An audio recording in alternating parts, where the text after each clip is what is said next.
Skanderborg Park er et hotel- og konferencecenter, som ligger i den nordlige del af Skanderborg med en fantastisk udsigt til park og skov og Skanderborg Sø. Og stedet har jo ligget her i over 40 år, og rigtig mange skanderborgensere kender det faktisk som bankskolen, men ved ikke, at det egentlig er et hotel- og konferencested, de kan bruge i dag.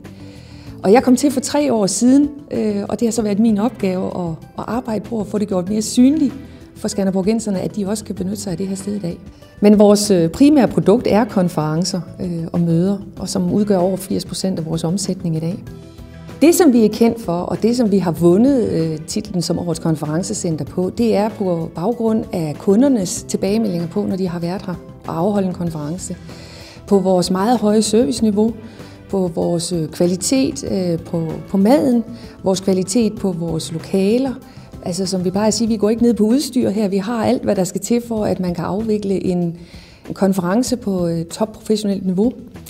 Og så har jeg nogle fantastisk dygtige medarbejdere, som elsker at yde service. Vores overordnede værdi for stedet her er at være gennemført lækker. Og det er det, der kendetegner mig et huset her og mine medarbejdere, det er, at de elsker virkelig det, de gør. Og vores mål er at skabe gode oplevelser, og så have det sjovt, samtidig med, at vi gør det.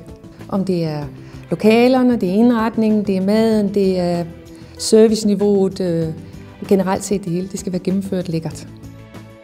Man kan sagtens booke værelser hos os både fra mandag til fredag og også i weekenderne, men det er ikke alle weekender, vi sådan set holder åben. Vi lukker blandt andet om sommeren, men man kan altid, hvis der er åben, så kan man komme ind. Men det vi mest slår os på, det er business. Altså vores vision for fremtiden for Skanderborg Park, det er jo at med tiden måske kunne vokse bare en lille smule.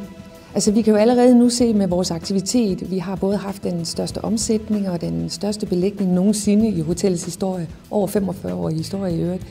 Den har vi haft her i 2015, så vi er presset på værelser og på lokaler.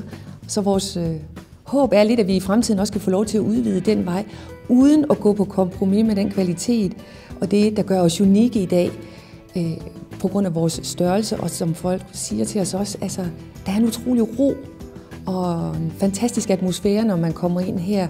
Man forsvinder ikke i mængden blandt en rigtig masse mennesker, men man føler virkelig, at man bliver løftet lidt op på et højere niveau. Og det vil vi gerne fortsætte med, samtidig med, at vi også kan udvikle virksomheden til at blive lidt større og have plads til alle de forespørgsler, vi får.